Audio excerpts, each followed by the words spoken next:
大家好，欢迎大家来到防务面对面，我是王云飞。俄乌的冲突在一个时期以来处于僵持的状态。不过近期呢，出现了一个新的变化，就是俄罗斯民众有很多从扎波罗热撤退了，形成了与去年在哈尔松地区撤退民众的一个相同的局面。这是不是意味着乌军可能展开大反攻呢？今天我们请羽田先生来分析一下乌军有没有可能在近期展开大反攻。实际上乌克兰大反攻这事儿呢，从去年就已经开始嚷嚷了，嚷嚷到现在呢，一直没有成为现实。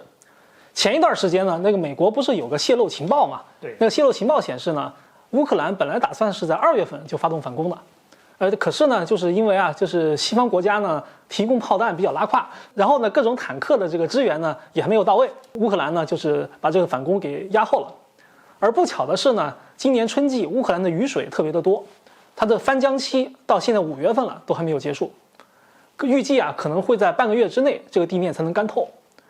所以呢，很多人预测要等地面干透之后，这个乌克兰呢才会进行反攻。那他现在有没有继续兵力呢？你看，有。根据现在的这个情报显示呢，乌克兰为这次反攻准备了大概10万人，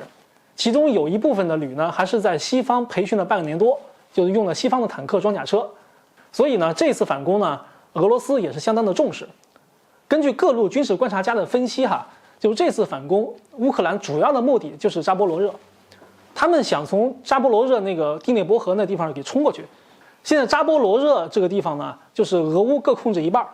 那个北边是乌克兰控制，南边是俄罗斯控制，所以呢，就是在这一块地方呢，是乌克兰可能直接冲过来的一个地方。另外一半呢，就是大家经常听说过的那个扎波罗热核电站，所以扎波罗热呢这个地方，如果是被乌克兰冲起来，然后那个打到梅里托波尔，这个是有可能的，因为这个地方这地面非常的平，就没有任何的阻挡，易攻难守这个地区。对，攻也不好攻，因为开阔地对谁都是危险。现在这个大家都有侦察设备，都有远程导弹，那就有可能在未来的作战当中双方都会出现重大的伤亡。但是俄罗斯呢，为这次乌克兰的反攻也做了很多准备。他在扎波罗热地区挖了3道这个工事，每一道呢都是有大量的战壕，还布置了这种龙牙的反坦克障碍。这个反坦克障碍其实就是一个水泥墩儿，这个水泥墩儿呢，就是坦克开过去的时候会把坦克给挡住，就是不是说那个让你坦克完全过不去，但是可以让你坦克的速度一下子降下来。那速度一降下来之后，那俄罗斯炮兵早就瞄准了。然后咣咣咣就一顿打，这个坦克在这儿就很容易被打废。这样的战壕呢，俄罗斯挖了3道，所以乌克兰这个装甲部队能否冲起来，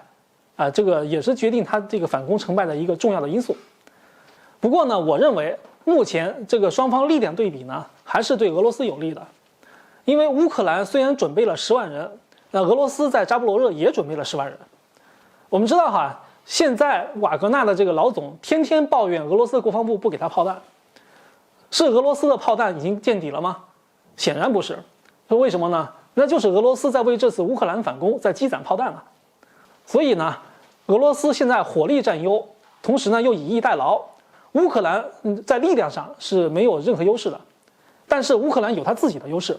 那就是信息化。因为乌克兰它是有北约在后面支撑的。乌克兰能打到现在，其实已经出乎了很多人的意料。为什么呢？就是因为信息化的加持。北约用民用的设备为乌克兰打造了一套军用的作战体系，比如远程传输是靠星链，然后近程的这个侦察呢靠大疆无人机所以乌克兰的作战效率确实是比俄罗斯要高。不过他如果要打过第聂伯河，抢占扎波罗热的东部地区，他的战略目的究竟是为了什么？战略目的当然是切断顿涅茨克到克里米亚之间的这个陆地联系因为这个目前克里米亚跟俄罗斯有2个联系的通道，一个是克里米亚大桥，对，这个已经被炸过一次了，证明这个桥呢是很容易受攻击的。另外呢，就是从顿涅茨克到克里米亚的这个路上的通道，包括马里乌波尔包括那个梅里托波尔一直到克里米亚、赫尔松这些都是一条线的。那就是为将来进行更大规模的反攻，甚至是收复克里米亚来做准备，或者呢提供这样一种可能。因为泽连斯基已经不止一次放话了，就是说要把俄罗斯完全的赶出乌克兰领土，包括克里米亚。所以他对克里米亚呢也是志在必得的，但是一口气直接打到克里米亚是不现实的，他只能够是把这个沿线的先把克里米亚跟俄罗斯之间的几个联系通道先切断，然后孤立克里米亚，然后再打下克里米亚。所以呢，这一次反攻最大的一个目的就是先切断其中一个通道。我认为呢，这是乌克兰的这个主要的战略目标。所以呢，现在双方成败主要是看双方的情报。所以硬碰硬，乌克兰是没机会的。但是如果用信息战欺骗俄罗斯，调动了他的部队，然后留出了空档，那么乌克兰是有他的机会的。当然了，经过1年多的锤炼呢，这个俄罗斯的信息战呢，其实也在长足的进步。比如他现在可以通过干扰 GPS 来干扰这个民用无人机。俄罗斯还研制了一种新的信号侦察装置，可以用来侦察星链的地面站，发现之后呢就一通炮火覆盖。所以现在双方的信息战究竟能否调动俄罗斯，就是这次反攻成败的关键了。当然了，这次反攻打完了之后，无论如何，双方呢基本上也就态势明朗了，力气也都用尽了。下面呢就将进入和谈的节奏了。那么你预测这样的反攻可能会在什么时间开始呢？我认为在1-2个星期之内可能就会开打。首先呢就是地面快干透了，其次呢就是乌克兰现在正在大规模的征集血浆。因为我们知道部队作战之前，血浆的准备是一个明显的开战节奏。因为血浆的保质期只有35天，它不可能长期的存储，只有在开战之前才可能大规模的储备血浆，这是一个明确无误的一个开战信号。而且乌克兰卫生部最近刚通过了一项采购26000个果实袋，按照1:3的战损来看，它这就是为这10万人全员战损做准备的。所以这次乌克兰的决心也非常的大，所以我判断呢，可能就在1-2个星期之内。所以呢，大家拭目以待。